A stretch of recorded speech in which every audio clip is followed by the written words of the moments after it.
és hitet merítünk az ő példaadásukból. Pour les enfants, il y a ce livre sur Napoléon, mais je pense que même pour les adultes, c'est quelque chose c'est un livre qui contient des visions ou des informations sur cette personnalité, sur cette personne comme Napoléon, qui a mis son empreinte sur cette histoire, sur l'histoire. Donc, c'est une édition de Ion, c'est une édition de très grande qualité. Donc, je conseille pour les enfants, mais même pour les adultes, comme je dis tout à l'heure. Et il y a ce genre de livres qui ont vu le jour sur différents personnages historiques qui font la biographie de ces gens-là. Pas pour que ces personnes on voue un culte à ces personnes-là, bien évidemment, cela n'est pas notre but, mais il faut connaître la vie de ces gens-là, parce que sans connaître leur vie, il est très compliqué de comprendre l'histoire, surtout dans le monde d'aujourd'hui. Il est important que les gens ne sachent pas simplement ce qui se passe dans le présent, mais qu'ils sachent également qu'est-ce qui s'est passé avant leur naissance, depuis plus de 5000 ans. Et il y a énormément de choses qui se passent sur cette terre, les révélations de Dieu. Et ça leur donne corde de mesure par laquelle, dans le présent, notre vie, notre but de vie, nous pouvons les définir clairement et à bon escient. Et en plus, les révélations contiennent les prophéties sur le futur. Donc, c'est simplement la parole de Dieu qui peut lier et voir un ensemble, le passé, le présent et le futur comme un ensemble grâce à la parole de Dieu. Et c'est un très grand encouragement pour notre âme, pour notre foi. Et surtout, quand nous avons pu connaître et nous avons vu, mais pour cela, il faut qu'on ait un savoir, de voir quel est le chemin de Dieu ici dans l'histoire, qu'est-ce qui va se passer dans le futur. Mais avant que je parle de la parole de Dieu ce soir, j'aimerais demander l'aide de ce Seigneur incroyablement grand et son nom tout-puissant.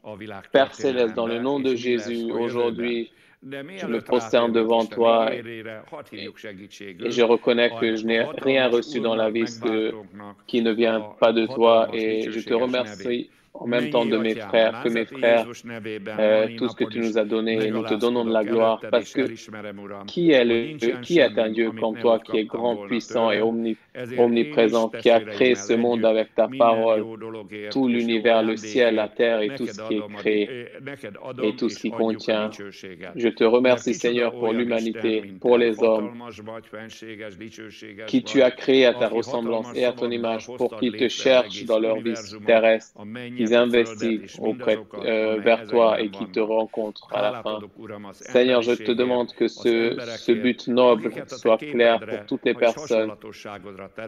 Imprègne ça dans leur cœur, en plus de ça, dans leur esprit, un amour envers toi et surtout, je te prie pour ceux qui ont laissé tomber leur premier amour, tourne leur cœur encore vers toi pour qu'ils puissent se retourner vers toi, vers l'amour de Dieu, vers la parole de Dieu, vers la relation avec le Saint-Esprit. Je te demande, mon Père, dans le nom de Jésus, bénis les églises de la foi. Envoie tes anges, mets tes anges autour de ces églises et fais en sorte, mon Dieu, dans le nom de Jésus, que dans cette période-là, toutes les églises puissent grandir, puissent se développer. Et nous reconnaissons que ce ne vient pas de nos talents humains et de nos efforts, premièrement, mais de ta grâce. Mais nous donnons notre vie, notre âme, notre science, notre intelligence, notre volonté au travail du Saint-Esprit, à la direction du Saint-Esprit, au cadeau. Je te demande, Saint-Esprit, viens et oins-nous et utilise-nous à la gloire de Dieu, au service de Dieu, au service de la gloire de Dieu, pour que tous les hommes, de plus en plus d'hommes et plus en plus de Hongrois et d'autres nations puissent te connaître, naître de nouveau et puissent gagner l'esprit de fils. Je te demande, mon Père, dans le nom de Jésus-Christ, de protéger ton peuple parce que tu nous as promis que si un ennemi vient sur un seul chemin contre nous, ils vont s'enfuir sur 7 chemins. Mais tu vois que les gens nous tirent dessus avec les flèches du diable, les flèches de l'ennemi. Nous te demandons que ces flèches soient anéanties et protègent l'âme, le cœur de tes enfants et de leur intelligence, leur conscience et renouvelle leur relation avec le Père. Et Seigneur, ceux qui sont détournés de toi ou sont effondrés dans leur foi. Je te demande qu'ils puissent se renouveler, qu'ils puissent se retourner vers toi, qu'ils puissent re-rentrer dans cette fraternité. Je te demande de bénir Budapest et la Hongrie. Stop cet état de sans-loi. Utilise-nous pour que cette illégalité soit freinée par nous, que nous soyons un sel dans ce monde-là, pour que la destruction de la société hongroise soit stoppée, soit arrêtée, et ces forces destructives puissent être stoppées, freiner ceux qui essaient de détruire cette nation-là, qui haïssent cette nation-là. Je te demande, mon Père, dans le nom de Jésus-Christ de Nazareth, élève les justes, libère-les de leur peur, de leur crise, et renforce leur cœur, rends-les courageux, pour qu'ils puissent être comme le lion de Juda. Et béni soit ton nom. Et Seigneur, je reconnais et je me rappelle encore des personnes qui souffrent aujourd'hui, et nous souvenons de ces gens-là qui peuvent être touchés par ce virus, le coronavirus. Je te demande de les toucher par cette force de miracle du Saint-Esprit. Votre corps doit être maintenant traversé par le pouvoir de Dieu, par la guérison de Dieu, parce que au nom de Jésus, les démons fléchissent les genoux et les maladies également. Et nous avons la foi qu'au nom de Jésus, tous les genoux vont fléchir devant les forces du diable, les anges déchus, dans le nom de Jésus-Christ de Nazareth. Et je t'ordonne, Satan, pour cette raison. Dans le nom de Jésus-Christ de Nazareth, enlève ton nom, enlève ton bras de leur corps, de leur science, de leur intelligence, de leur volonté, de leurs sentiments, dans le nom de Jésus-Christ de Nazareth. Et donne la protection, Seigneur, contre le mal, contre le méchant, et libère-les du mal, libère-les de les différentes tentations du mal, et que ton nom soit glorieux dans leur vie, dans le nom de Jésus-Christ de Nazareth. Soyez bénis, soyez forts et puissants et en bonne santé dans le nom de Jésus-Christ de Nazareth, et que cette force que Jésus a est à votre disposition parce que Jésus-Christ est ressuscité. Et c'est pour cette raison que vous avez la force de tout faire en Jésus-Christ parce qu'il vous renforce. Et c'est pour cela, soyez courageux et forts parce que le Seigneur ne s'est pas détourné de vous et ne vous a pas laissé tomber. Il est avec vous, il est en vous et il vous gardera comme la prunelle de ses yeux. Dans le nom de Jésus-Christ. Amen. Nous allons continuer l'exemple de Jésus-Christ concernant les travailleurs dans les vignes. Dans les trois évangiles, l'évangile de Jean, cette histoire prouve que cette histoire est très importante parce qu'il figure dans 3 des 4 évangiles. Aujourd'hui, je vais simplement lire 2 ou 3 versets de cette histoire-là et j'aimerais continuer avec cela le message de samedi.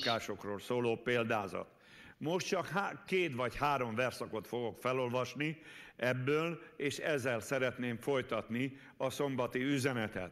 A 40. verszaktól olvasom tehát a példázatot. Mikor azért megjő a szőlőnek ura, mit cselekszik ezekkel a munkásokkal? Donc les quelques versets que nous allons pouvoir lire est dans Matthieu 21 à partir du verset 40. Et c'est un message très important pour les chrétiens qui se disent comme les enfants de Dieu et comme des personnes qui sont les enfants de Dieu. Il est très très important de voir ici dans Matthieu 21, 40, que le royaume de Dieu, qui est l'héritage de Dieu, et Jésus-Christ est venu ici sur terre pour que nous soyons bénis de cet héritage. Et dans ce royaume, dans le règne de Dieu, ne signifie pas seulement un règne au ciel, mais également sur terre. Et qu'on puisse recevoir les bénédictions de ce royaume-là. Et Là-dedans, il y a l'immortalité, il y a le pardon des péchés, il y a justification, il y a le salut, il y a la relation avec le Saint-Esprit, il y a différents fruits du Saint-Esprit, les différents cadeaux du Saint-Esprit, et il y a également la gloire de Jésus et toutes les bénédictions avec lesquelles Dieu bénit les personnes qui l'aiment, qui les aiment. Comme dit l'apôtre Paul, Dieu a préparé tel cadeau pour ceux qui l'aiment que les yeux n'ont même pas pu voir, le cœur n'a même pas pu imaginer, les oreilles n'ont même pas pu entendre. Et Dieu veut que nous faisions part de cet héritage-là ici déjà, même dans le présent, par la foi, nous prenions possession. Mais comme je l'ai dit samedi, et je le répète encore, que l'héritage a deux différentes parties. Donc, une partie que tu peux déjà prendre possession maintenant, il ne faut pas le diminuer. Et de l'héritage, il y a une partie qui se base sur des promesses que le Seigneur va nous donner dans le futur et va faire dans le futur. Et bien évidemment, c'est en adéquation avec le retour proche du Seigneur Jésus-Christ. Donc, il est important que nous marchions dans le Seigneur d'une certaine façon, que nous puissions garder ce titre d'héritier, que nous puissions garder ce droit d'héritage. Et donc cet exemple-là le dit clairement que le fait de garder ce droit d'héritage est en corrélation avec l'effet de porter des fruits. Si nous portons de bons fruits, nous n'aurons pas de problème, nous n'allons pas tomber sous des problèmes. Mais si nous suivons, par exemple, les pharisiens ou les connaisseurs de la loi qui, dans l'Évangile, clairement étaient stipulés comme les ennemis de Jésus-Christ et pas pour rien, qu'ils étaient les vrais prototypes de ces générations-là qui, par leur nom, on peut dire qu'ils sont dans le peuple de Dieu, mais dans le temps qui est défini à leur moment-là, ils ont perdu ce droit d'héritage. Dieu leur a enlevé ce droit d'héritage. Et de cette façon-là, ils n'ont pas reçu un héritage de Dieu, mais malheureusement un jugement punitif. Donc, il est important d'examiner notre vie. Est-ce que nous sommes productifs? Est-ce que nous sommes des chrétiens qui portons des fruits ou nous ouvrons simplement notre bouche et nous disons que nous appartenons à Jésus-Christ, mais notre vie et nos tâches sont contraires à cela. L'apôtre Paul dit aussi qu'il y a des gens qui, par leur bouche, professent qu'ils croient en Dieu, mais leurs gestes prouvent le contraire. Comment on peut mesurer les actes ou les tâches ou les faits de quelqu'un? J'en ai parlé, donc il est très important que les chrétiens, par exemple, j'en ai parlé tout à l'heure, ne soient pas d'accord avec l'illégalité qui est dans le monde aujourd'hui, parce que la loi est la corde de mesure. La parole de Dieu est la mesure qui contient et qui dit qu'est-ce qui est un bon geste et qu'est-ce qui est un mauvais geste, qu'est-ce qui est un bon fruit et quels sont les mauvais fruits. Aujourd'hui, beaucoup de personnes disent et professent qu'ils ont la foi, mais comme le disait Jacques aussi, si tu dis que tu as de la foi, montre avec tes actes. Avec tes actes de la foi, ta vie doit être remplie. Donc, justement, je vais partir à ce verset-là. Donc, suivez-moi. On va aller dans l'étude plus profonde de lecture de la Bible, parce que la foi vient de ce qu'on entend, de ce que l'on entend. Parce qu'il est important que ton écoute ne soit pas détournée de la parole de Dieu et ton attention ne soit pas détournée, parce que tu peux avoir des problèmes de ça. Donc, Jacques, chapitre 2, on peut dire que Jacques c'est un apôtre, on peut le dire bien évidemment. Donc Jacques 2, à partir du verset 16, je vais lire la parole de Dieu. Non, 17. Et il en est ainsi de la foi. Si elle n'a pas les œuvres, elle est morte en elle-même. Mais quelqu'un dira, toi, tu as la foi et moi, j'ai les œuvres. Montre-moi ta foi sans les œuvres et moi, je te montrerai la foi par mes œuvres. Tu crois qu'il y a un seul Dieu? Tu fais bien. Les démons le croient aussi et ils tremblent. Veux-tu savoir, ô homme vain, que la foi sans les œuvres est inutile? Abraham, notre père, ne fut-il pas justifié par les œuvres lorsqu'il offrit son fils Isaac sur l'autel? Tu vois que la foi agissant avec ses œuvres et que par les œuvres la foi fut rendue parfaite. Ainsi s'accomplit ce que l'Écriture dit, Abraham crut à Dieu et cela lui fut imputé à justice et il fut appelé ami de Dieu. Vous voyez que l'homme est justifié par les œuvres et non pas par la foi seulement. Rahab la prostituée ne fut-elle pas également justifiée par les œuvres lorsqu'elle reçut les messagers et qu'elle les fit partir par un autre chemin? Comme le corps sans âme est mort, de même la foi sans les œuvres est morte. Je rappelle ici votre attention parce que aujourd'hui nous vivons dans des jours de peur et de tremblement et tous les jours, moi aussi, je dois lutter pour ma foi contre les tremblements, les peurs. Là, je pense pas à des hommes, mais là, bien sûr, je pense au coronavirus. Parce que on peut toucher ces peurs qui est dans l'atmosphère. L'homme ne peut pas le voir, bien sûr, par ses yeux, mais on peut le ressentir soit dans les news, les informations, soit dans les relations avec les gens avec qui vous parlez. Les gens ont peur, surtout dans ces jours-là. Quand les institutions, les écoles commencent à s'ouvrir, vont commencer à s'ouvrir, les enfants vont partir à l'école. Bien évidemment, les parents ont peur. Ils vont regarder comment cette année d'études, cette année scolaire va passer. Est-ce qu'il va y avoir une deuxième vague dont parlent les informations? Est-ce que les infectés coronavirus, leur nombre grandit encore ou est-ce que cela descend? Est-ce qu'on peut le freiner? Ça, ce sont des questions qui aujourd'hui auxquelles nous n'avons pas la réponse aujourd'hui. Donc clairement, si nous regardons ces choses-là, ces choses visibles, les faits eux-mêmes ramènent la peur, le tremblement dans notre cœur concernant notre avenir, concernant avoir peur de la maladie, de perdre nos proches et bien sûr la peur de perdre notre santé. Et c'est pas non plus une solution de laisser de côté ces faits-là qui nous menacent. C'est pas une solution non plus. Mais comment on peut faire en sorte qu'on puisse prendre en considération ces faits-là, mais que notre foi ne soit pas minée par une peur, mais qu'on puisse se battre pour notre foi. Donc, il est important que notre cœur et notre âme soient tournés vers la parole de Dieu. Je parlais très souvent, j'ai souvent dit que il n'y a pas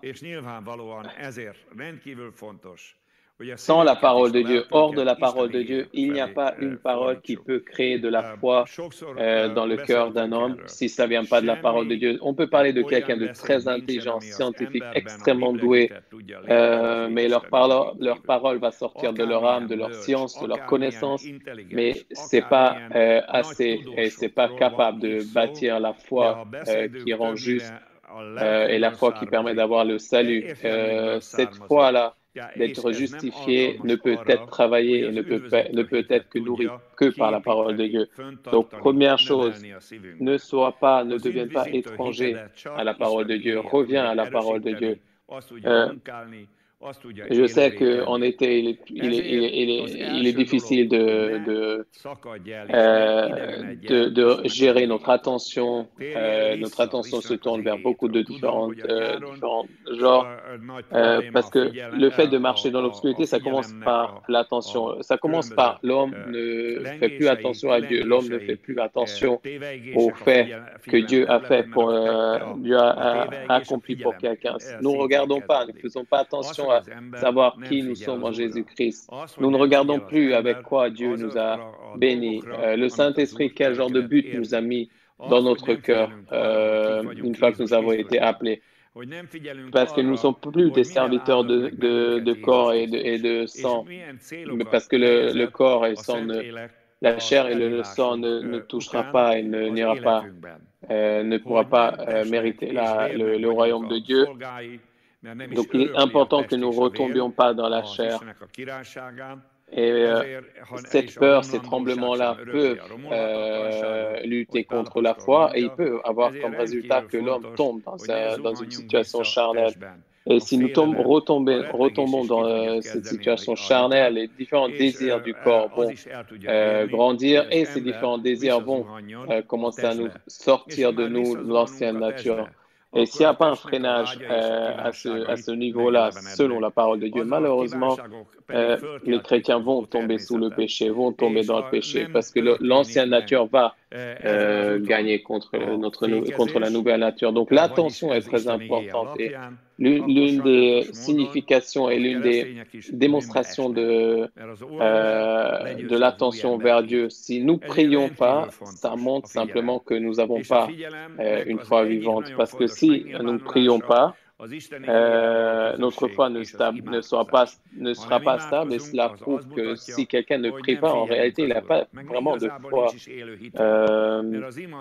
Parce que comme je l'ai dit, dans le futur, il y a différents faits, il y a différentes choses qui peuvent se passer. Par exemple, si vous avez des enfants, tous les jours, Job le faisait, il le savait très bien. Il a pu leur donner une très bonne éducation, mais il savait très bien qu'il ne pourrait pas, lui, tout seul, garder ses enfants justes. Donc, il priait tous les jours pour ses enfants.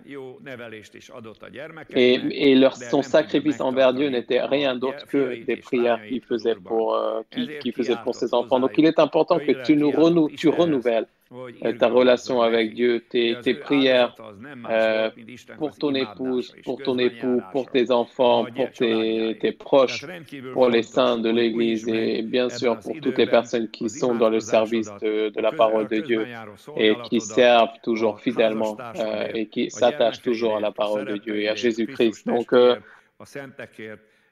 pour que cette peur-là puisse être vaincue, il y a besoin d'actes, il y a besoin d'œuvres. Et les différentes œuvres de la foi vont rendre le cœur courageux.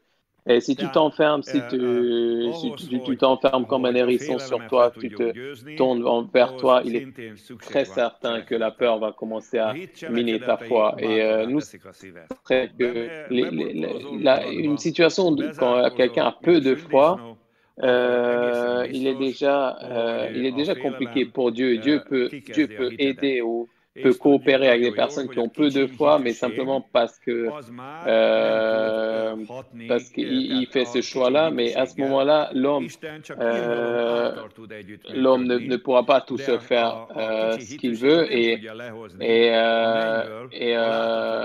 l'homme a besoin de la pitié de Dieu. Et si Dieu n'a pas forcément toujours pitié, cela devient vraiment très compliqué. Et j'en ai parlé également tout à l'heure et même dans les proverbes, dans les psaumes, il est écrit « N'aie pas peur, mais sois courageux ». Là, on parle de la foi qui vient de la parole de Dieu. Et comme je l'ai dit, la foi peut être grandie que par la parole de Dieu, comme je l'avais également souligné tout à l'heure. Si c'est la peur qui dirige notre attention, il va y avoir des sentiments, des pensées qui vont se coller sur notre homme extérieur, qui vont mettre sous leur domination notre homme intérieur et il va renforcer les désirs charnels, les désirs des yeux et les désirs de différentes vies. Et là, le moteur va s'arrêter et le cœur ne va plus travailler avec Dieu. Et les gens vont comme ça devenir étrangers à Dieu. Là, l'été commence à se terminer, gloire à Dieu, parce qu'il y a une température, une météo vraiment magnifique, mais il est important que tu repartes vers le Seigneur, tu renouvelles ta relation avec le Seigneur.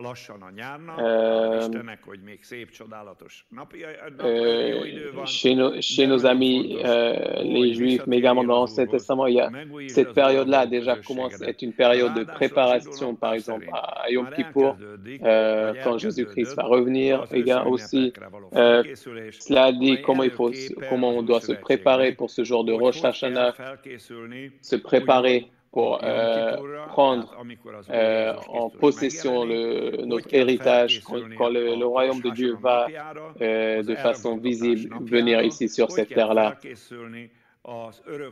Et bien évidemment, ça va renouveler cette terre-là. Donc, il est important, extrêmement important que les œuvres de la foi prouvent ta foi, que tu appartiens à Jésus-Christ. Il y a une partie de la personnalité que tu dois avoir, un genre de personnalité que Jésus a.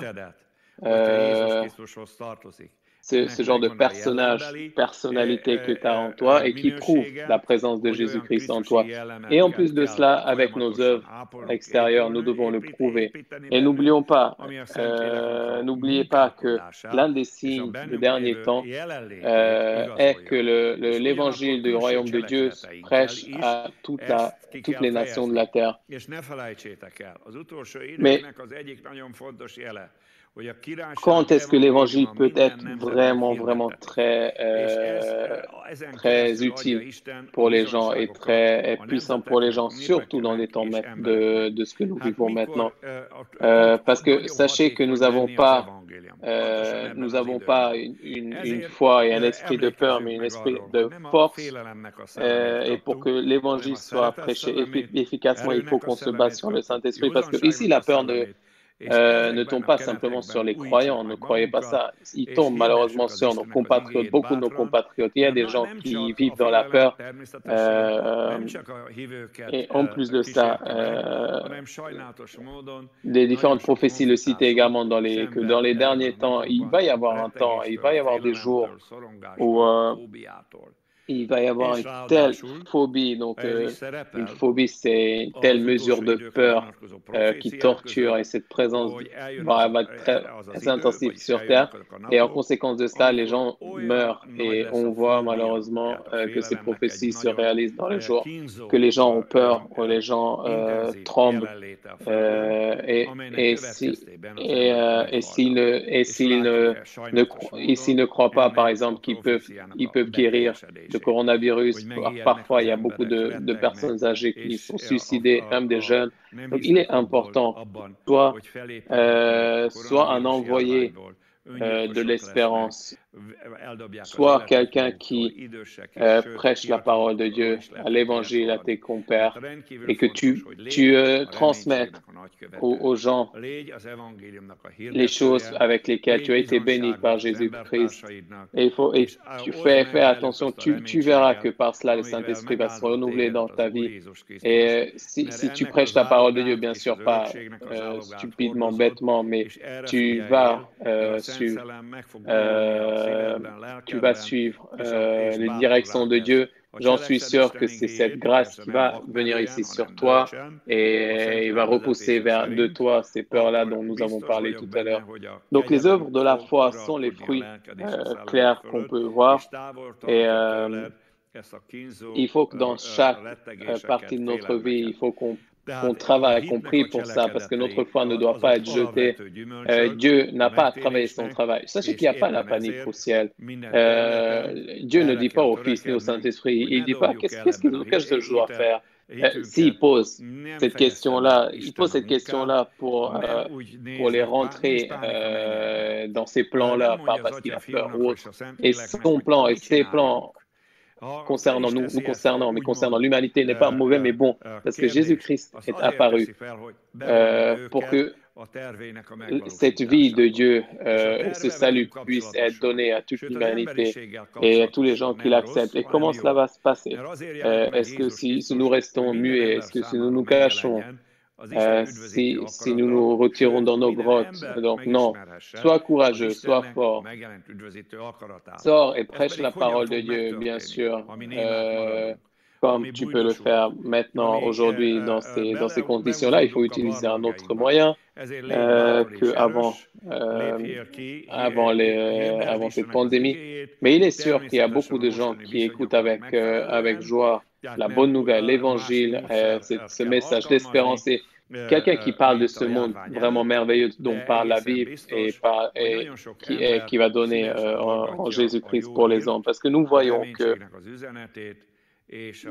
dans Matthieu 21. Si nous repartons dans Matthieu 21, nous voyons très bien de qui a été enlevé le royaume de Dieu, ceux qui étaient incrédules, qui ne croyaient pas, qui ont enlevé de leur vie la parole de Dieu, qui ont mis des traditions humaines au lieu de ça et qui ne faisaient rien d'autre que créer des règles. Et ils obligeaient les autres de suivre ces différentes règles qu'eux y ont créées. Donc, ils faisaient en plus peur à ces gens-là. Et on voit aujourd'hui très clairement que malheureusement, beaucoup de gens laissent tomber leur foi, des dirigeants d'église, d'autres personnes aussi. Mais il est important que tu ne suives pas les exemples de ces gens-là. Dans ces jours-là, j'ai entendu qu'il y a une étude qui a été faite qui dit que les jeunes chrétiens américains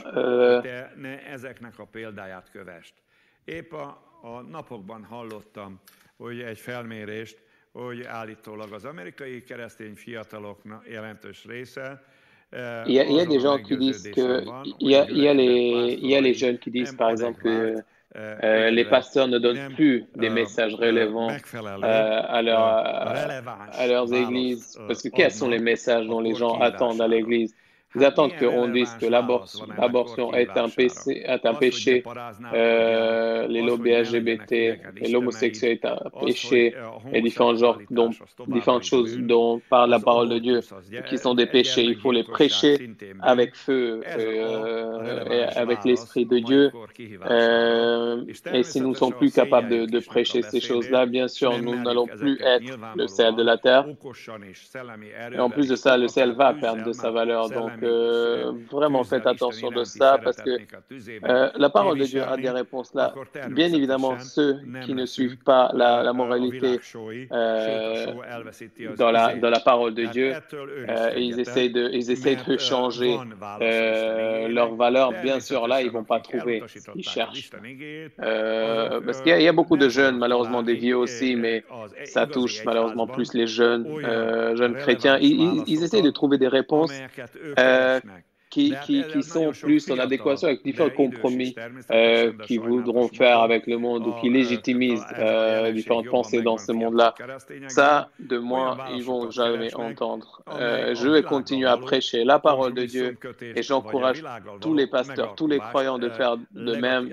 N'ayez pas honte de la parole de Dieu parce que celui qui a honte de la parole de Dieu, Jésus-Christ va également avoir honte de lui devant le Père. Mais si tu prêches la parole de Dieu avec force et courage, tu peux compter sur la présence de Jésus-Christ, sur sa force et sur son encouragement. Et en plus de ça, au ciel, dans son travail sacerdotal, il va travailler, il va également servir pour toi. Et il va te remplir de plus de grâce, renforcer ton esprit, ton corps, avec encore plus de grâce. Utilise tes talents, utilise tes capacités, ce que Dieu t'a donné sur cet autel de Dieu pour que l'onction puisse venir sur toi et que tu sois un œuvre pour le Seigneur et porte les fruits de la foi et les fruits du royaume de Dieu. Que quand le roi des rois veut venir ici, quand il va voir ton jardin, avec des arbres, qu'il puisse trouver de bons fruits. Quand il va s'approcher de ton arbre, qu'il puisse voir que c'est un bon arbre et qui porte de bons fruits. Parce que malheureusement, beaucoup de personnes, n'est-ce pas, tout à l'heure, j'ai parlé que les gens essayent de comprendre ce qui est écrit ici dans Matthieu 21. Très longtemps, il y a des gens qui disaient que les chrétiens ici, pendant des siècles, ils assimilaient avec le peuple d'Israël ces paroles-là. Mais c'est très clair qu'on ne parle pas simplement que du peuple juif, mais il parle de chaque assemblée ou chaque individu qui sont rentrés dans ces villes-là, qui ont pris cet héritage-là, mais ils sont devenus inutiles et non corrects pour cet héritage-là. Mais c'était pas une spécialité des Juifs, mais chez les Juifs, c'était un prototype. pour que les païens puissent comprendre comprendre et voir ce qui s'est passé pour ne pas faire la même chose. Entre parenthèses, je mentionne que Dieu va reprendre Israël dans son alliance, il va les rétablir et ils vont avoir la grande partie de l'héritage. Et parce que Dieu a promis qu'il va y avoir un Israël qui va être mot pour mot, spirituellement et moralement et ethniquement aussi unifié et va être Israël. Et ils vont recevoir ce qu'ils ont besoin et leur héritage. Mais les nations ne vont plus avoir après la possibilité de changer et d'améliorer ce qui s'est passé. Donc, voyons ce qui s'est passé dans le passé, surtout, regardons ce qui s'est passé par exemple, dans le livre des rois, le livre de Samuel, ce qui s'est passé avec différentes nations depuis les premiers versets jusqu'au dernier. On peut bien évidemment voir qu'il faut, comme je l'ai dit tout à l'heure, prendre la Bible, la parole de Dieu, du début à la fin, chaque mois est super important parce que, comme je l'ai dit, on peut voir que c'est une mesure pour l'humanité. Les hommes n'ont pas de dirigeants et c'est un gros problème. Ils n'ont pas vraiment de direction. Ils suivent Hollywood, ils suivent les pays de l'Ouest et différents endroits dans le monde, des centres dans le monde qui leur donnent et qui essayent de voir qu'est-ce qui est donné sur le marché, qu'est-ce qu'on peut suivre, quels produits qu'on peut suivre. Bien évidemment, si toi, tu es comme ça et tu es orienté comme ça, ne sois pas étonné que tu vas rester dans l'héritage de Dieu que pour quelques heures ou des minutes et tu vas en sortir de là parce que le Seigneur ne laissera pas que dans son travail, des mauvais travailleurs et même des pécheurs soient dans leur travail. Donc, il est important pour cette raison de nous purifier et de nous sanctifier. En addition, comme j'ai dit, c'est un exemple de l'Ancien Testament et c'est pas ce qui s'est passé dans l'Ancien Testament, c'est pas de dire que ça s'est passé avec cette personne et le juger, mais justement pour qu'on puisse en apprendre, parce qu'on peut apprendre des choses négatives, on peut apprendre aussi des choses positives. Il faut comprendre de quel genre de choses on peut pas faire dans la relation avec Dieu. Ou qu'est-ce qu'on doit faire, par exemple. Regardons dans Ésaïe, prophète Ésaïe, si nous allons dans prophète Ésaïe, chapitre 5, nous allons trouver une chanson prophétique concernant la vigne du Seigneur. Donc, il dit la chose suivante. Donc, Ésaïe, prophète Ésaïe, chapitre 5. Je chanterai à mon bien-aimé un cantique de mon bien-aimé sur sa vigne. Mon bien-aimé avait une vigne sur un coteau fertile. Il en remua le sol, ôtait les pierres et y mit un plant délicieux. Il bâtit une tour au milieu d'elle et il y creusa aussi une cuve. Puis il espéra qu'elle produirait de bons raisins, mais elle en produit de mauvais. Maintenant donc, habitants de Jérusalem, hommes de Juda, soyez juges entre moi et ma vigne. Qu'avait-il encore à faire avec ma vigne que je n'ai pas fait pour elle? Pourquoi, quand j'ai espéré qu'elle produirait de bons raisins, on a-t-elle produit de mauvais? Je vous dirai maintenant ce que je vais en faire à ma vigne. J'arracherai la haie pour qu'elle soit broutée. J'abattrai la clôture pour qu'elle soit foulée aux pieds. Je la réduirai en ruine. Elle ne sera plus taillée ni cultivée. Les ronces et les épines y croîtront. Et je donnerai mes ordres aux nuées, afin qu'elle ne laisse plus tomber la pluie sur elle. La vigne de l'Éternel des armées, c'est la maison d'Israël. Et les hommes de Juda, c'est le plant que chérissait. Il avait espéré de la droiture, et voici du sang versé. La justice, et voici des cris de détresse. A seregek urának szőlője pedig Izrael háza, és Júda férfiai, az ő gyönyörűséges ültetése, és várt jogőrzésre. Parce que Dieu attend la droiture et à la place, il va y avoir, comme il est écrit, du sang versé. Donc, on voit que c'est en parallèle, ce chant prophétique est en parallèle avec ce qui est écrit chez Matthieu, l'évangile de Matthieu, chapitre 21. Donc,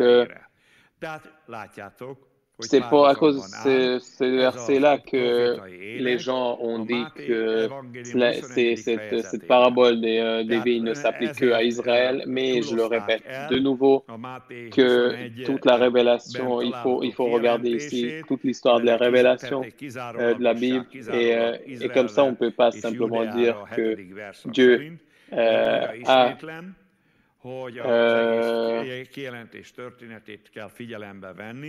à rejeter le peuple d'Israël pour toujours. Parce que là, le prophète parle des deux pays.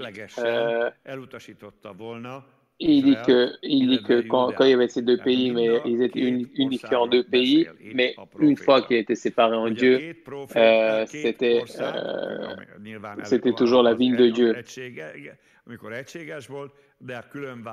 Comme le disait aussi le prophète Jérémie,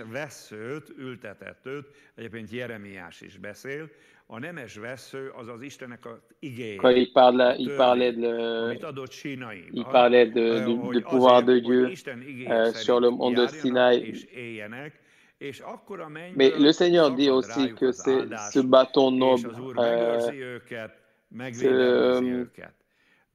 cette vigne-là, cette partie de la vigne avait donné des fruits qui étaient immangeables et qui étaient inacceptables à Dieu et qui ne pouvaient pas être consommés. Et c'est cela qu'on a vu ici dans ces versets d'Ésaïe, que c'est ça, à cause de cela que Dieu a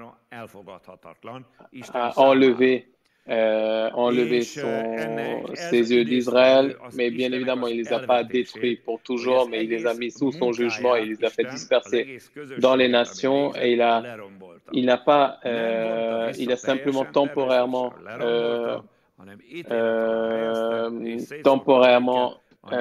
il n'a pas mis un terme à leur alliance, mais il a stoppé temporairement cette alliance-là.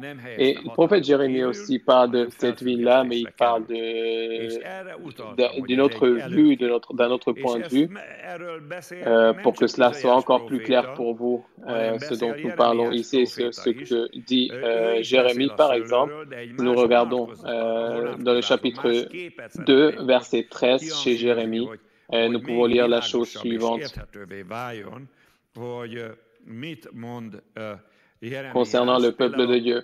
Car mon peuple a commis un double péché. Ils m'ont abandonné, moi qui suis source d'eau vive, pour se creuser des citernes crevassées et qui ne retiennent pas l'eau. Israël est-il un esclave acheté ou né dans la maison? Pourquoi donc devient-il une proie? Contre lui, les lionceaux rugissent, poussent leurs cris, et ils les ravagent son pays. Ces villes sont brûlées, il n'y a plus d'habitants, même les enfants de Nob et de Téphan. Donc, si nous prenons ça d'une vision du Nouveau Testament, déjà Lévi, Qu'est-ce que ici ça veut dire? Ça veut dire que ici, le peuple de Dieu marchait dans une certaine sorte qui ne plaisait pas à Dieu. Et en plus, ils avaient des œuvres qui, selon la loi, portaient des malédictions dans leur vie. Et ce que dit ici Jérémie, par exemple, c'est qu'ils ont laissé tomber ici la source d'eau vive, parce que cette source d'eau vive et les fleuves de cette eau vive n'est rien d'autre que le fait d'être né de nouveau et d'être rempli du Saint-Esprit. L'apostasie du peuple de Dieu est aujourd'hui dans une partie et qu'ils nient la relation avec le Saint-Esprit et qui se sont détournés de la relation avec le Saint-Esprit et qui n'ont pas besoin de la direction du Saint-Esprit dans la vie. Quand ils prennent une décision, ils n'ont vraiment plus attention à ce que dit le Saint-Esprit, ils ne font plus attention à cela. La parole de Dieu n'est pas renouvelée dans leur vie, donc ils ne font absolument pas attention à ça quand ils prennent leurs décisions. Donc là, ils portent un jugement Saint-Esprit, ils l'obligent à devenir muets dans leur vie. Et si ça devient systématique, parce que c'est pas la même chose quand on parle de quelque chose qui est systématique ou quelque chose qui est de temps en temps, mais si c'est vraiment systématique et l'homme va être contraire à la voix du Saint-Esprit, c'est à ce moment-là que la pourriture et la destruction va commencer vraiment très visuellement être dans la vie de l'homme. Donc, il faut que nous sachions tous que nous ne devons pas laisser tomber ces sources d'eau vive, cette nouvelle vie, ce dont parle également à la femme de Samarie, Jésus-Christ, de ces sources d'eau vive, parce que là, on parle d'être rempli du Saint-Esprit, quand les fleuves et les sources d'eau vive vont couler de notre intérieur. Et nous ne pensons pas que le Saint-Esprit a déjà fait tout son travail dans notre vie et que le Saint-Esprit est simplement ce que nous expérimentons de lui. Le Saint-Esprit est beaucoup plus ce que nous pouvons expérimenter, nous pouvons connaître de lui. Donc, cela a causé que beaucoup de gens, très souvent, ils rendent le Saint-Esprit comme un sujet, ils le rendent sujet, ils l'assujettissent, et ils le rendent comme quelque chose d'impersonnel dans leur vie et qui deviennent étranges à eux. Donc, ils n'ont plus besoin de ces pensées, ils n'ont plus besoin de ces révélations. Ils n'ont plus besoin des capacités du Saint-Esprit, le travail de ces différents charismes. Au contraire, dans leur âme et dans leur esprit, il y a un certain endurcissement envers les différents charismes du Saint-Esprit dans leur vie. Comme ça, nous ne pouvons pas marcher vers l'héritage de Dieu, parce que la marche vers l'héritage de Dieu, l'une des justices très claires, l'une des fondations, est ce que disait l'apôtre Paul dans 2 Corinthiens 3, que nous ne servons pas la mort, nous ne servons pas la loi, mais nous servons l'Esprit. Et c'est le Saint-Esprit qui doit nous conduire vers l'héritage de Dieu, vers la gloire, vers la rédemption, vers les bénédictions de la rédemption, et va nous rendre capables pour que les œuvres, les fruits de la rédemption puissent être portés dans notre vie, et par cela nous puissions glorifier notre Rédempteur pour montrer qu'il est vivant, qu'il est ressuscité, qu'il vivra pour toujours et qu'il ne mourra plus jamais. Les forces de l'enfer et ni de la mort ne pourront plus jamais prendre la force sur lui. Donc, si l'homme laisse tomber, les croyants laissent tomber le Saint-Esprit qui commence à marcher vers creuser différents chemins, il retombe de nouveau dans le monde pour voir de prendre un autre esprit, un autre esprit. Ça s'est passé dans le peuple d'Israël, mais également dans les églises, dans l'histoire de l'Église. Beaucoup de gens mettent la corrélation et voient très bien également quand les Juifs chrétiens, leur nombre diminuait, surtout quand les apôtres sont partis au Seigneur.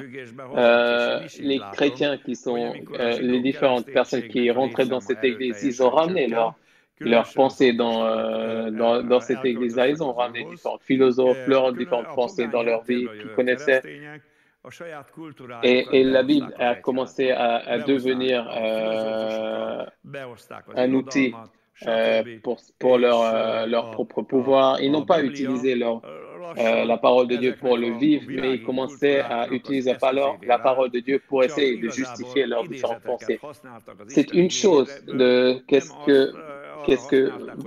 qui veut dire de citer la Bible ou de vivre selon la Bible, parce que le Satan, les démons peuvent également citer la Bible, mais c'était tout autre chose, c'est de vivre dans la parole de Dieu, parce que lui, c'est le Seigneur des mensonges et c'est le Père des mensonges, et tous les démons vivent dans un monde irréel, ils conduisent les gens dans un monde irréel et il leur donne différentes sciences qui n'ont rien à voir avec la parole de Dieu, et il ne donne pas des termes de logos, comme disaient les différentes théologies avant.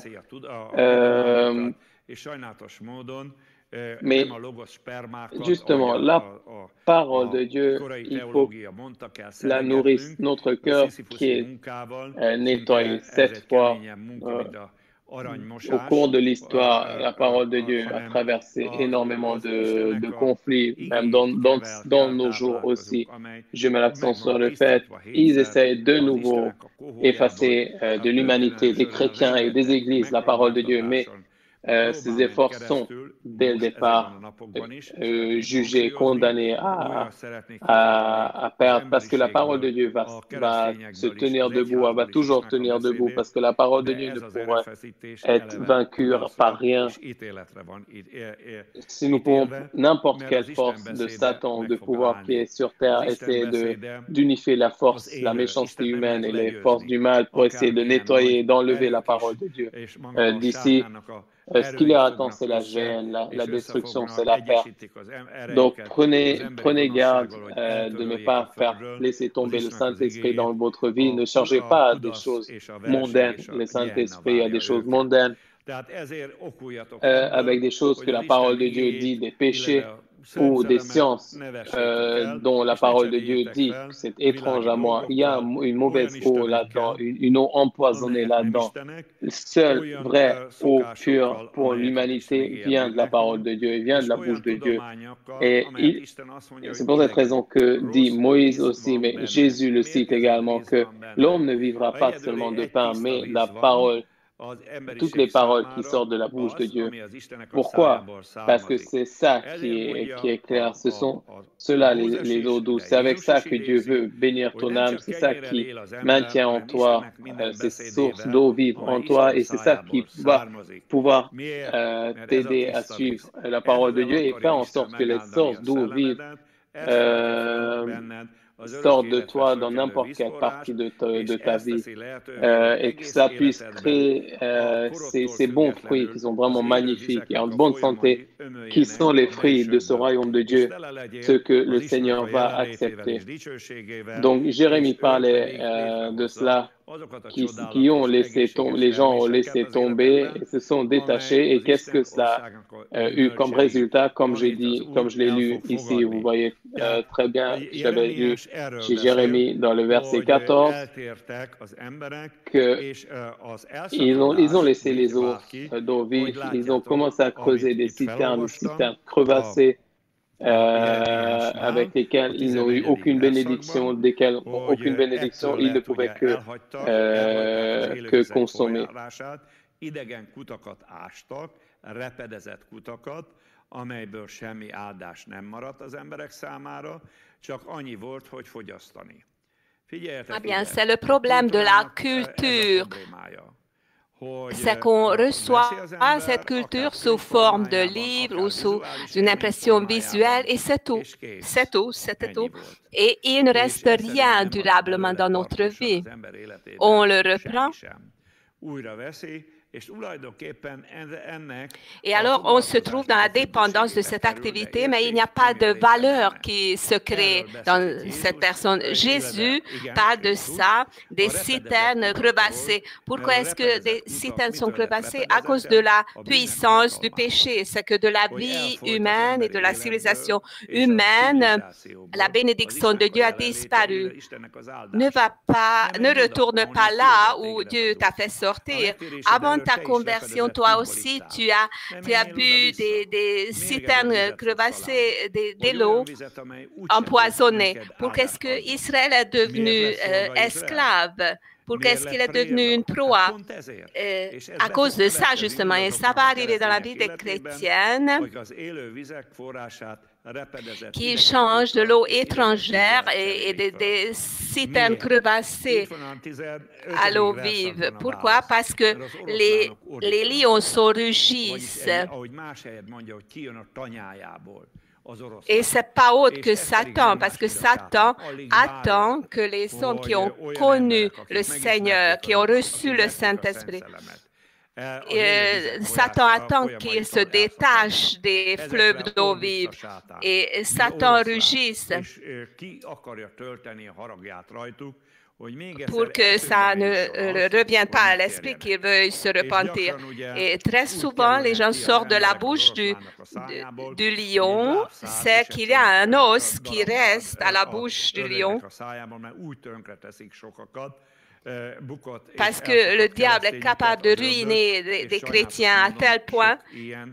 Et malheureusement, il y a beaucoup de chrétiens qui ont fait naufrage dans la foi Et malheureusement, j'ai vu beaucoup de destins comme ça, des chrétiens, et Dieu veut nous garder, nous protéger de ça, parce que le lion rugit comme un lion qui rugisse et il cherche qui dévorer. Il peut dévorer ceux qui se détachent de la source d'eau vive, qui changent le Saint-Esprit à des démons, à une telle religion, à une théologie religieuse ou à des idéologies séculaires qui sont contraires à la parole de Dieu. Il y a un mauvais esprit qui s'y trouve. Ce sont des enseignements des démons. Il y a des anges déchus qui sont derrière ces enseignements. Donc, il parle de ça ici, chez Jérémie. Et malheureusement, Juda et Israël sont devenus la proie, la victime de ce lion. Et c'est pour ça que leur pays a été ravagé et ces villes ont été brûlées et il n'y a plus d'habitants. Pour qu'est-ce que le Saint-Esprit a décrit ça à travers le prophète pour qu'on en tire des conclusions, pour qu'on ne continue pas et pour qu'on ne mette pas fin à notre vie chrétienne ainsi et que ça n'aboutisse pas dans une telle tragédie, toute notre vie chrétienne. Encore un passage de Jérémie, Jérémie 5, 6.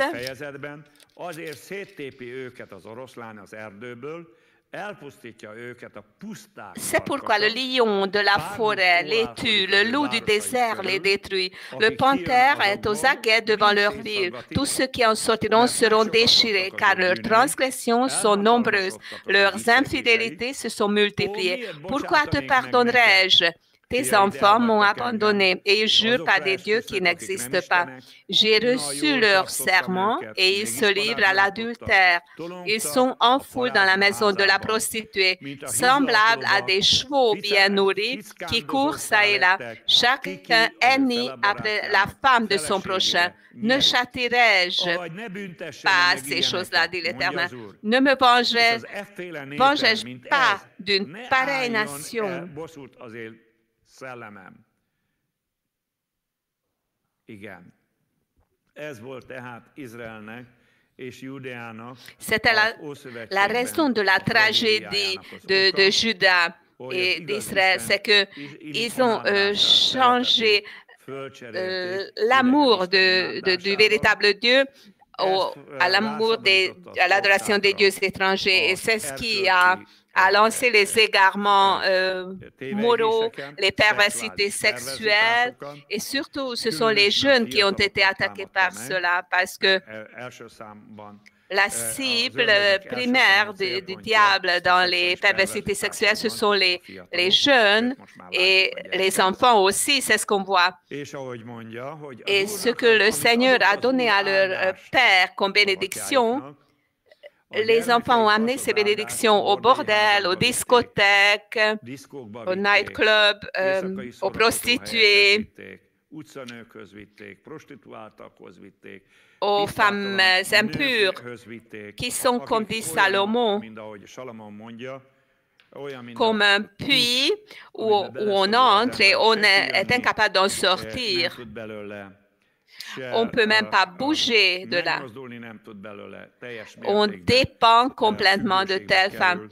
Et la Bible nous parle de ça ici. C'est qu'une génération qui avait la crainte de Dieu ont eu des enfants qui ne s'intéressent qu'à la pornographie, aux convoitises corrompues, les perversités sexuelles, l'homosexualité et les choses impures, les impuretés sexuelles. C'est seulement ça qui les intéressait et ils couraient ça et là après ça. Et ils étaient dans la maison des prostituées. Ça ne veut pas seulement dire des bordels, mais tous les lieux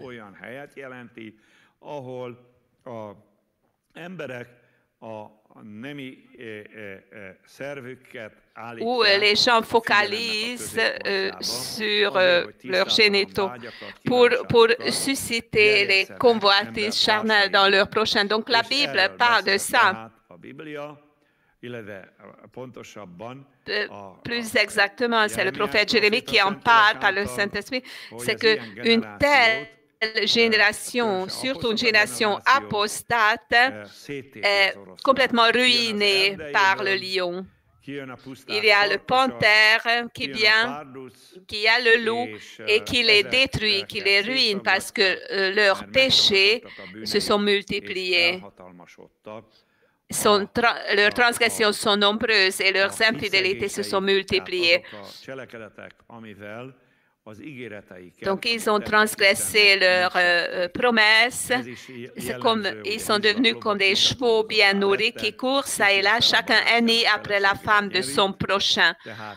On pourrait en parler longuement de la sensualité des chevaux. Il compare à la génération des jeunes et leur orientation envers la débauche. Il en fait un parallélisme. Et Dieu dit qu'il va châtier une telle génération. C'est pour ça qu'il est extrêmement important de tirer les conclusions de la parole de Dieu, d'apprendre. Et on doit haïr les dieux étrangers, les idoles. Et on doit mettre fin à la tolérance envers ces dieux étrangers. Ça, c'est vrai pour chaque péché sexuel.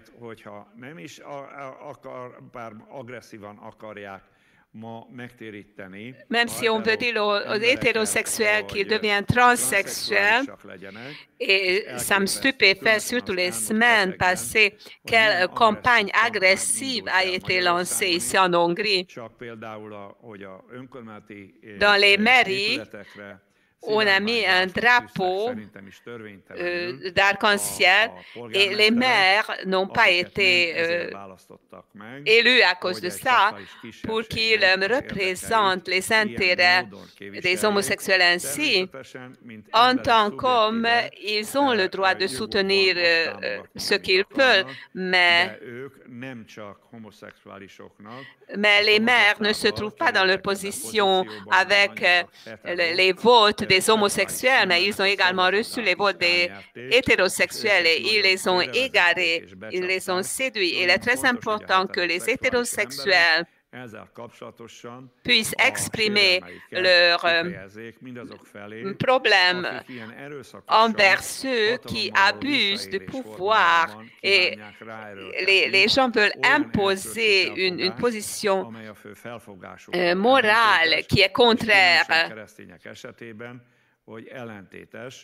à ce que les chrétiens ont accepté comme vision du monde. J'ai jamais vu ça en Hongrie, que soit à une minorité chrétienne, soit à l'Église de la foi, ait été protégée visiblement. On était content si on ne nous donnait pas des coups de pied et on nous acceptait en tant que des hommes. Il y a beaucoup de mesures qui se trouvent dans les tiroirs, mais nous voyons qu'on utilise des mesures qui sont humiliantes et inacceptables pour nous. Et nous résistons à ça et nous manifestons comme ça. Donc le prophète Jérémie, dont la parole ne tombera pas en désuétude parce que la parole prophétique ne cesse jamais. C'est pour ça qu'il est extrêmement important de recevoir la parole de Dieu. Que le lion ne se réveille pas, ne se lève pas de la forêt, qu'il ne vient pas dans les églises chrétiennes, mais que la protection surnaturelle de Dieu, la nation, Budapest, les villages, les villes soient sous la protection surnaturelle de Dieu. Et nous souhaitons la même chose pour chaque nation, mais ça ne va pas se réaliser que seul par l'Évangile, parce que l'Évangile transmet l'espérance, pas seulement pour les chrétiens, mais pour tout le monde. On n'a pas la possibilité d'être délivré du jugement de Dieu. C'est seul l'Évangile qui peut nous en délivrer. C'est vrai pour les musulmans, pour les bouddhistes, pour ceux de Krishna. Il n'y a rien dans leur système qui ait pu vaincre le péché et la mort. Donc, n'ayons pas honte de Jésus-Christ. Il est unique dans l'histoire mondiale et ne permettons pas que son sacrifice à la croix du Calvaire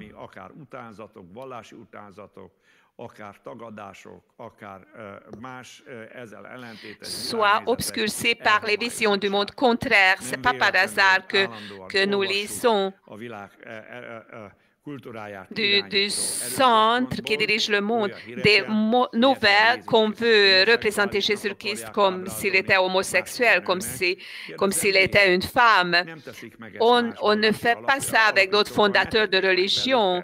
On ne doit pas falsifier aucun profil ou personnage historique. On doit les examiner et vérifier selon leurs propres valeurs. Mais pourquoi est-ce que c'est juste à Jésus-Christ qu'on fait des choses inacceptables, des expériences inacceptables? Ça ne va pas changer Jésus-Christ, mais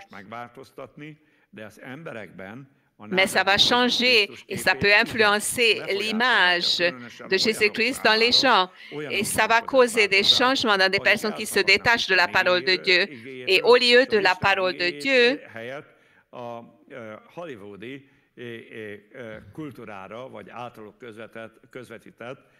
il focalise sur la culture d'Hollywood, à cette anticulture, parce que si on peut changer Jésus, que je représente une fois ainsi, ensuite comme un caméléon,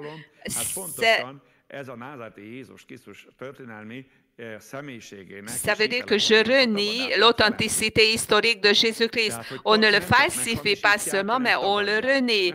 C'est comme les protagonistes des contes. On agit ainsi avec des réels personnages historiques, ont une carrière terrestre, on a des faits. Et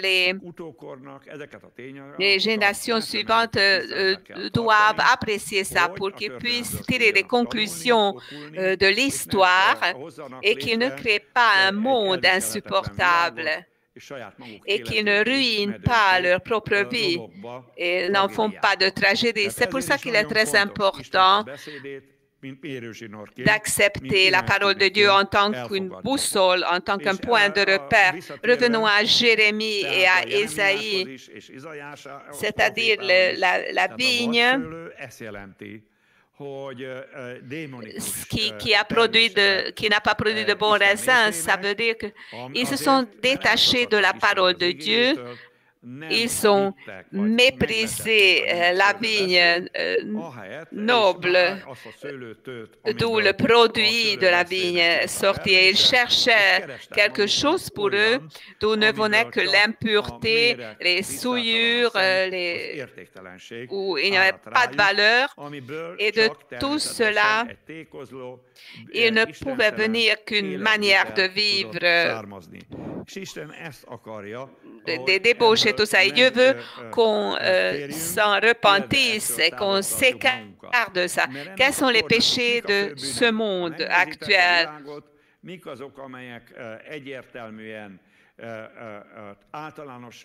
Qu'est-ce qui est présent dans le monde actuellement? En général, dans la technique, dans les circonstances, il y a des grands changements. L'humanité l'a acquis, mais dans le domaine du péché, ça n'a pas changé. Ni la justice, ni le péché n'ont pas changé. Quel est le premier péché dans le monde? L'adoration des dieux étrangers et l'adoration des idoles. C'est ce qui est le plus général. Et nous voyons comment on essaie de falsifier le véritable Dieu en le reniant. La vision du monde athée et matérialiste n'y a pas réussi, mais on essaie de relativiser par une synthèse où on essaie de renier le Dieu d'Abraham, d'Isaac et de Jacob en plaçant à côté de ce Dieu les dieux qui ne sont pas Dieu. Dieu est celui qui a fait sortir Israël de l'Égypte, de la captivité. Dieu est celui qui a ressuscité Jésus-Christ d'entre les morts. On ne peut pas connaître Dieu à la base de la théologie ou à la base d'une idéologie, mais à la base de sa révélation. Ses œuvres et ses révélations sont en unité, les uns avec les autres. C'est pour ça que Dieu n'a pas donné une carte de visite de lui, mais c'est par ses œuvres qu'il a signalé qu'il vivait. C'est l'Exode, c'est la résurrection de Jésus-Christ et l'avènement du Saint-Esprit. Ce sont les preuves les plus importantes de l'existence de Dieu et de la résurrection de Jésus-Christ et du fait que le Saint-Esprit est présent dans ce monde à travers les hommes justes et ils œuvrent à travers les justes dans ce monde. Évidemment, il est présent d'une manière impersonnelle dans la nature, parce que c'est ce qui maintient le monde naturel. Donc, l'adoration des idoles, des dieux étrangers, c'est un problème central de nos jours. Il est très important de ne pas nous tromper. Je pourrais faire référence à Jérémie, comme c'était dramatique ce dialogue. Après que Nebuchadnezzar a détruit Jérusalem, il a brûlé le temple, il a mené en captivité la plupart de Juda et il a laissé un reste là-bas pour que la continuité subsiste. Et Jérémie leur a prophétisé de la reine du ciel. Et ce qui était stupéfiant, ça se trouve Jérémie 44. On a dit à Jérémie que tu prophétises des mensonges, nous ne te croyons pas. Ceux qui croyaient dans la reine des cieux, ils disent que depuis qu'on ne donne pas de sacrifice, pas d'offrande à la reine du ciel, c'est pour ça que nous sommes devenus misérables. Mais quand on a donné de l'encens et tout ça à ce Dieu étranger, et ils sont devenus misérables. Et Jérémie a dit que vous vous êtes détachés du véritable Dieu. C'est pour ça que le jugement de Dieu, toutes ces misères sont venues sur vous. Vous avez perdu votre terre, vous avez perdu le temple et Jérusalem. Mais à quoi est-ce que je veux attirer votre attention ici? C'est que la raison de l'égarement, c'est que nous ne pouvons pas justifier notre communion avec le Seigneur par les bénédictions, parce que le Seigneur continue à nous bénir, même dans le cas où on se détacherait du Seigneur. Mais le détachement du Seigneur n'apparaît pas tout de suite. Et c'est ce que les fils d'Israël se sont trompés. Ils se sont détachés du Dieu d'Israël, mais pendant des décennies, des longues décennies, ils se jouissaient des bénédictions de Dieu. Mais ils n'avaient plus de communion personnelle. Mais ils adoraient des dieux étrangers. Et ils pensaient que ces bénédictions sont venues de la déesse de la fécondité. Et nous savons très bien qu'ils ont donné des offrandes à ces dieux étrangers. Ils ont brûlé leurs enfants, qui est la préfiguration de l'avortement de masse de nos jours. Jérémie dit non, non, non, votre bénédiction ne vient pas de ça, mais c'est le Dieu vivant qui vous a béni. Et c'est le Dieu vivant qui a ravagé votre pays. Quelle en est la conclusion? C'est que notre communion avec Dieu, on doit le définir à la base de notre communion avec la parole de Dieu. Si nous avons une bonne relation avec la parole de Dieu, alors ça veut dire que notre communion avec Jésus-Christ est toujours bonne. Si tu ne peux pas te jouir de la parole de Dieu,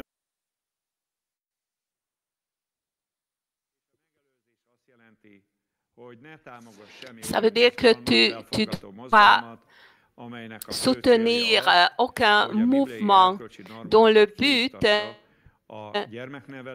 c'est de mettre fin à des valeurs bibliques, de la vie publique. C'est pour ça que notre responsabilité est très grande sur chaque chrétien. Et les chrétiens doivent vivre en tant que des phares pour qu'ils ne transmettent pas le découragement, la lâcheté à leurs contemporains compatriotes, mais qu'ils soient un exemple dont leurs compatriotes s'encouragent. Et ils veulent être auprès de la normalité. Ils ne veulent pas lancer leurs enfants à des tentatives qui sont pires que le fascisme, le communisme et le socialisme. Il vaut mieux prévenir ce grand fléau. On a encore la possibilité, on a encore le temps, on a encore de l'énergie de le faire. Comme on a tendance à dire, c'est qu'on doit faire la guerre avec l'ennemi quand il n'y a pas de grandes victimes et on peut le vaincre. Mais on doit toujours assumer le combat, même si on a des grands sacrifices. Et le troisième cas, on doit lutter contre l'ennemi, même dans le cas où le résultat en est le martyriat, parce qu'il vaut mieux être en tant que saint, devenir des martyrs, que de terminer la vie terrestre en tant que l'esclave du péché.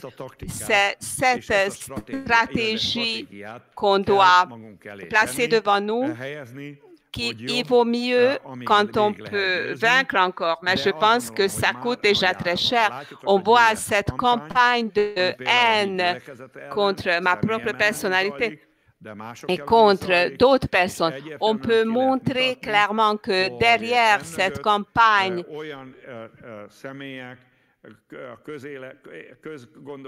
il y a des journalistes qui influencent l'opinion publique, dont leur mission est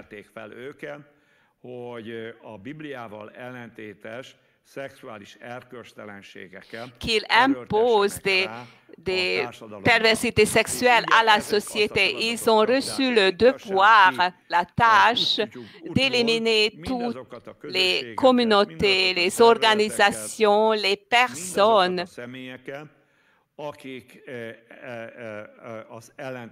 qui disent juste le contraire, c'est-à-dire qui représentent l'Évangile et la parole de Dieu.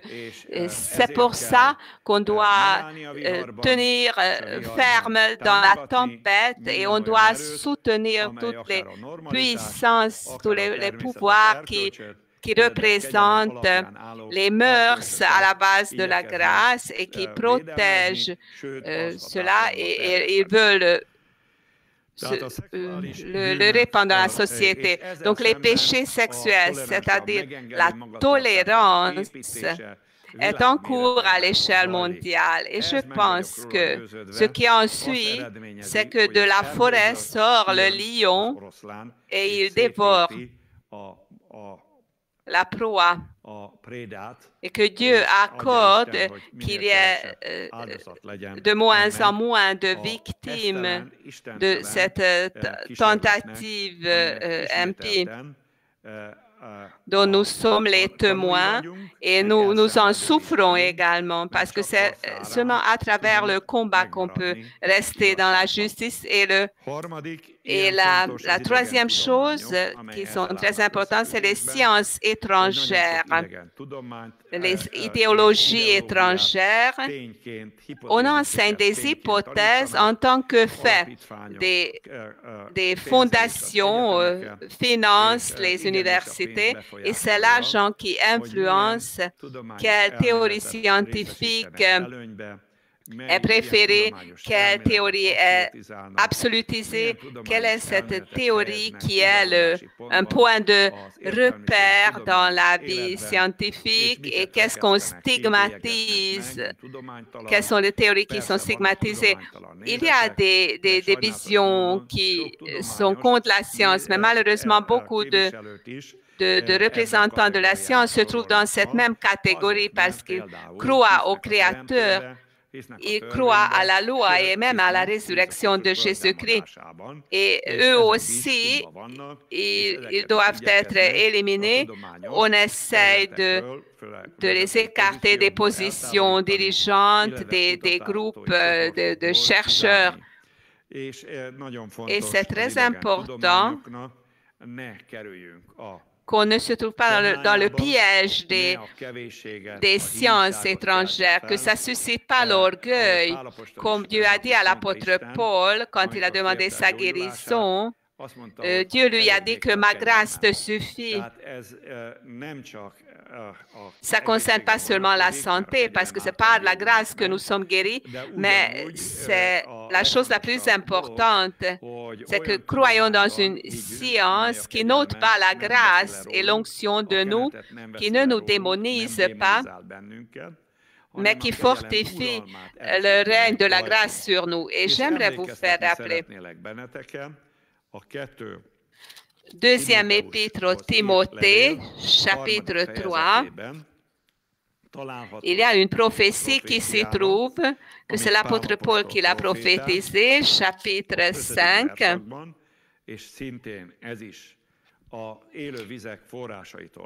Et ça parle également des chrétiens qui se sont détachés de la source des eaux vives, ayant l'apparence de la piété, mais reniant ce qui en fait la force. Éloigne-toi de ces hommes-là. Il en est parmi eux qui s'introduisent dans les maisons et qui captivent de faibles femmes chargées de péché, agitées par des passions de toute espèce, apprenant toujours et ne pouvant jamais arriver à la connaissance de la vérité. De même que Jeannès et Jambres s'opposèrent à Moïse, de même ces hommes s'opposent à la vérité, étant corrompus d'entendement, réprouvés en ce qui concerne la foi, mais ils ne feront pas de plus grand progrès, car leur folie sera manifeste pour tous, comme le fut celle de ces deux hommes. Donc, l'apparence de la piété. Donc, ils gardent l'apparence de la chrétienté. Ça, c'est valable pour les intellectuels qui apprennent toujours, mais ils renient la force de Dieu, qui est le Saint-Esprit, qui est la parole de Dieu. Nombreux sont ceux qui peut-être ne le savent pas, mais à la fin du 19e siècle et au début du 20e siècle, c'était déjà vrai au milieu du 19e siècle, c'est que le monde chrétien, malheureusement, a perdu beaucoup de fidèles intellectuels à cause de la théosophie. Il commence à s'impliquer dans la théosophie qui parle du fait qu'on doit se racheter lui-même. On a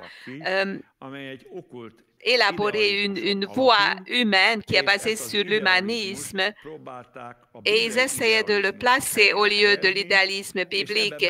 Et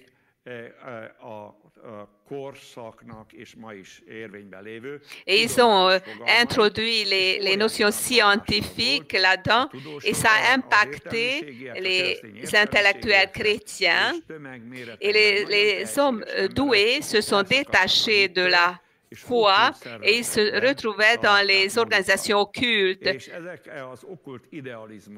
Et cet idéalisme occulte a eu des conséquences très graves. Ce n'était pas seulement les spiritistes, on ne doit pas penser seulement à ces organisations-là. À Vienne, à Budapest, à Londres, ils sont très répandus. Mais il y a eu des conséquences politiques. Hitler, par exemple, Adolf Hitler s'occupait de la théosophie et c'est ainsi qu'il se retrouvait dans la vie politique. Il était l'enfant de la théosophie et il a contacté la théosophie à Vienne. Et il représentait une divinité occulte qui était plutôt liée à la mort qu'à la vie. Et il y avait beaucoup de mouvements à l'intérieur de cette théosophie qui impacte toujours les gens, même de nos jours. Ça impacte surtout les intellectuels. Et ça impacte les gens intelligents qui ont une faim spirituelle, qui ont une exigence envers la spiritualité, mais ils ne remarquent pas que l'idéalisme biblique, c'est un idéalisme purifié. Et ça a une méthodologie comment on peut entrer dans le monde surnaturel d'une manière pure et comment est-ce qu'on peut garder l'onction du Saint-Esprit d'une manière pure. Mais l'idéalisme à la base occulte amène les gens dans la relation avec les anges déchus et des démons. Et ça peut se représenter dans les doctrines, dans les philosophies, dans les mouvements philosophiques. Ça peut apparaître même dans la science. Nous voyons ça. Et quand on reconnaît certaines choses naturelles, ça donne de l'inspiration.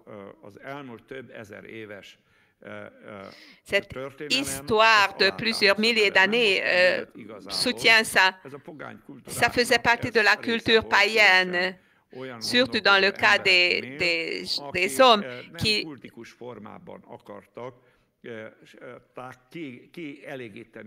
ne voulaient pas satisfaire leurs exigences spirituelles, mais par un travail intellectuel. Et c'est pour ça que l'idéalisme philosophique, c'est tout à fait différent que l'idéalisme biblique. C'est pour ça qu'il est très important que les chrétiens sachent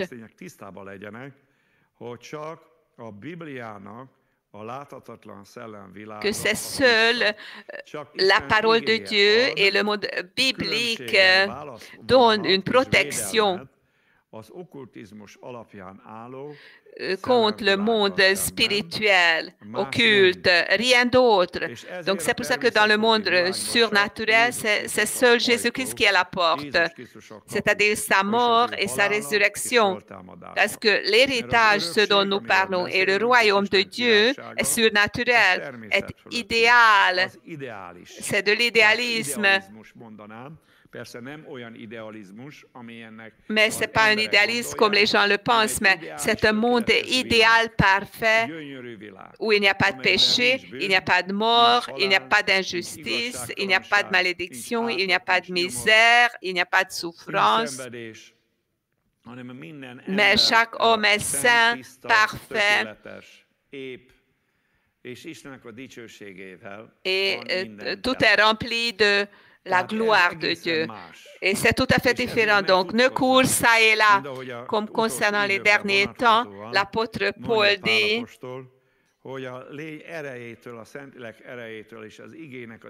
que nombreux sont ceux qui se détachent de la puissance du Saint-Esprit parce qu'ils aimeraient être conformes aux exigences du monde. Et le monde n'exige pas d'eux la parole de Dieu. Voire, on sera antipathique aux yeux du monde pour nombreux. Pour qu'est-ce que nous suivons la parole de Dieu et pour qu'est-ce que nous la prêchons? Et on va dire que nous sommes des sectaires, nous sommes des fanatiques. Et il nous impose des obligations qui sont de l'apostasie. Et l'exigence culturelle idéologique de nos jours, ce n'est pas le matérialisme ou l'athéisme ou le marxisme. Ça, c'est présent dans le monde occidental, mais c'est l'idéalisme à la base occulte, c'est-à-dire une vie spirituelle, surnaturelle, dont la source, ce n'est pas Dieu, mais son ennemi. Et ça, c'est caché par des notions qui attirent les gens. Ceux qui s'y trouvent ne reconnaissent pas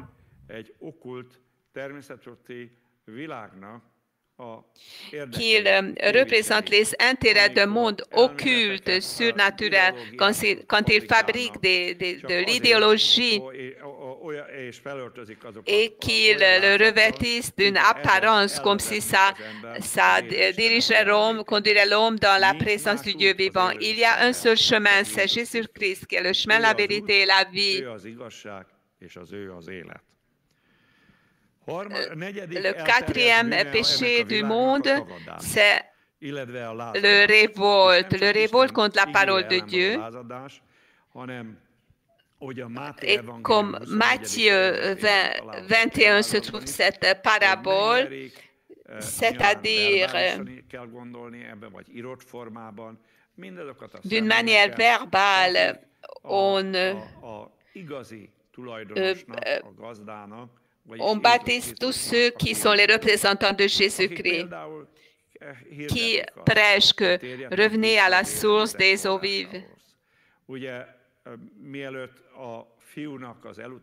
Avant qu'on ait rejeté le Fils, ou avant que dans l'avenir, le rejet final de Jésus-Christ ait lieu et que ce soit l'Antéchrist qui prenne sa place, qu'est-ce qui va arriver avant? C'est qu'on va exclure, on va persécuter les siens, on va harceler les siens. Et ça, c'est déjà en cours. On voit que le temps est proche. Parce qu'il y a des envoyés de Dieu, même aujourd'hui, et ça suscite le cynisme dans les serviteurs du diable. Qu'est-ce que tu penses de toi? Ils sont semblables à des enfants à Jéricho qui ont commencé à se moquer du prophète Élisée. Mais le lion sort de la forêt, il va les dévorer sur le chemin. Chaque homme cynique doit le savoir. Tous ceux qui se moquent des promesses concernant l'avènement du Seigneur et qui se moquent de tous ceux qui essayent de maintenir le peuple de Dieu dans l'unité et dans l'amour de Dieu. Ce sont les choses importantes qui sont indispensables pour que nous puissions tenir ferme dans le Seigneur aujourd'hui et pour que nous puissions marcher dans la justice et que nous ne tombions pas dans le piège du diable. Ne te trompe pas par le fait que tu as du succès et que le succès montre que Dieu t'aime. Le succès, comme je viens de vous dire, ne se trouve pas là-dedans, mais ça se trouve dans l'obéissance à la parole de Dieu et dans les œuvres de la foi. Si ça prouve et si ton caractère semblable à Christ prouve ton appartenance au royaume de Dieu, alors je suis sûr que tu marches sur le bon chemin. Jésus-Christ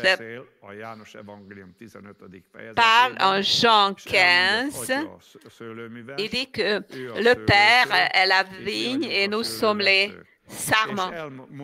Et Jésus-Christ dit que quelle est la condition que nous produisions de bons fruits. La première chose, c'est que restons dans le Seigneur. Et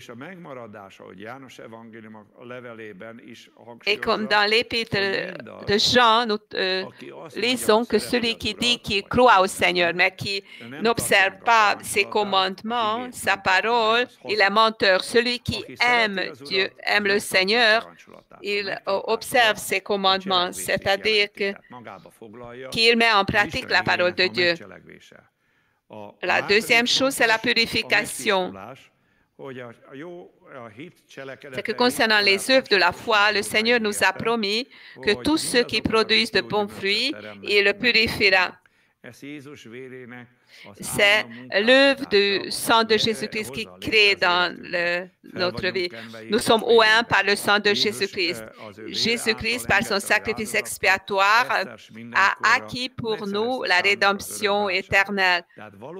Nous avons donc le pardon des péchés, mais des péchés quotidiens dont je viens de vous parler samedi, il est très important d'en être purifié parce que Jean dit que si nous disons que nous n'avons pas de péché, que nous ne commettons pas de péché quotidien, je ne parle pas du fait qu'on renie Jésus-Christ. Alors nous mentons. Mais ceux qui se repentissent, il est purifié par le sang de Jésus-Christ. L'œuvre plus profonde du sang de Jésus-Christ arrive dans notre vie si nous jugeons nos péchés quotidiens, nous en sommes purifiés.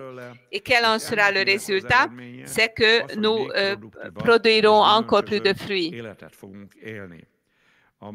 La deuxième chose, c'est l'obéissance. C'est que ce que Dieu dit par des rémas, par des révélations personnelles, ça c'est valable pour la Logos aussi, mais ce que la parole de Dieu te dit que si tu es un pasteur, tu dois accomplir cette tâche parce qu'il est écrit que celui qui ne fait pas correctement l'œuvre de Dieu est maudit. Donc, c'est très important que tu ne donnes pas d'eau empoisonnée au peuple de Dieu. Parce que concernant la vigne, il dit concernant les pasteurs qu'ils ont piétiné la vigne de Dieu. Donc, quand il y a une aliénation en grande masse s'effectue dans une église, alors c'est très important que ce soit même les pasteurs qui en sont responsables. Il est très important que ta parole soit pleine de saveur. Ça veut dire que c'est la parole de Dieu. Ça ne veut pas dire qu'on dit des blagues et dire des paroles. Alors l'éloquence, il y a un populisme chrétien également où il n'y a pas de valeur, mais qui a pour but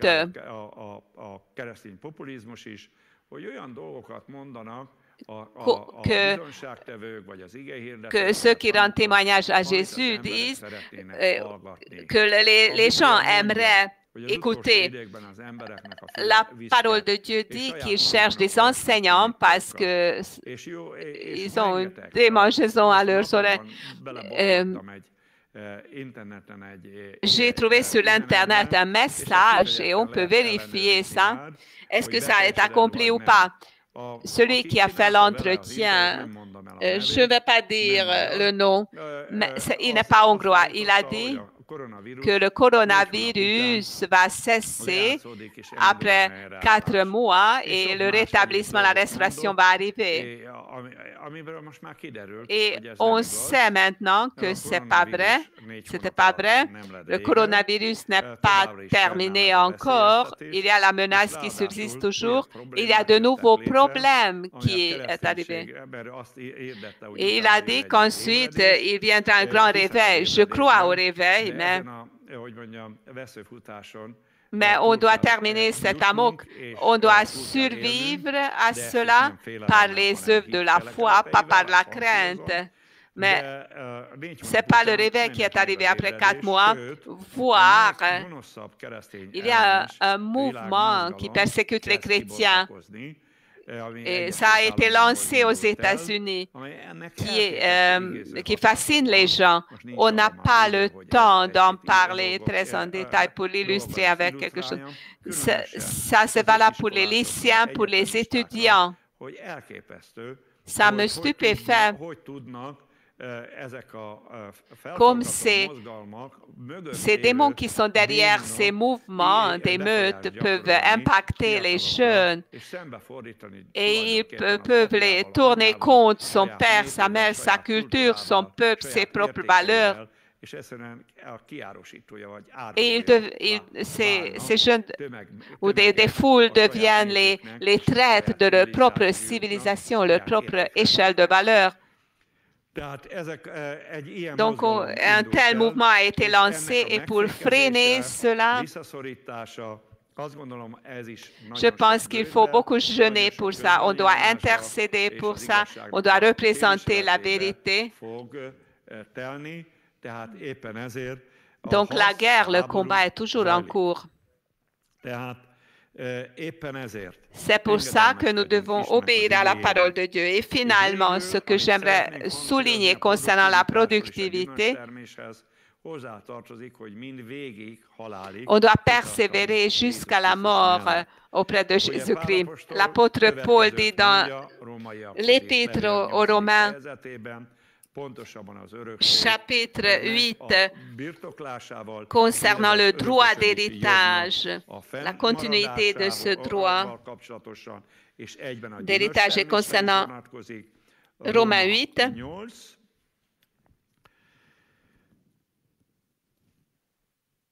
« 16,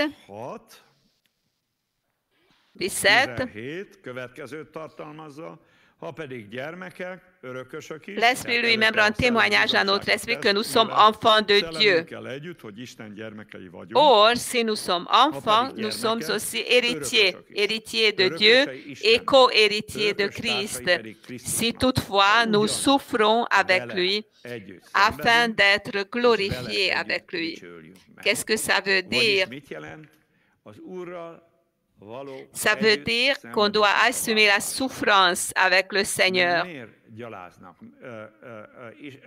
Pourquoi est-ce que cet opprobre est pour le peuple de Dieu? Pourquoi est-ce que ce tsunami est contre le peuple de Dieu? Il ne s'agit pas de nous, j'en suis convaincu. Si on n'appartenait pas à Jésus-Christ, alors ça ne nous arriverait pas. On peut voir combien d'hommes riches utilisent leurs biens au péché. Combien de gens dépensent leur argent à des choses destructrices, des choses perverses.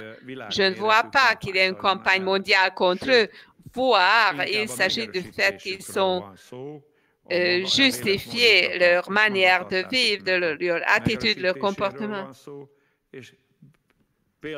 Et ils sont même des exemples posés devant nous. Mais ceux qui prêchent la parole de Dieu et qui jouissent de la bénédiction de Dieu à l'échelle mondiale, soit de l'Amérique du Nord, du Sud, Afrique, qu'il s'agisse de l'Afrique ou de l'Europe, il y a une haine de tsunami contre les chrétiens.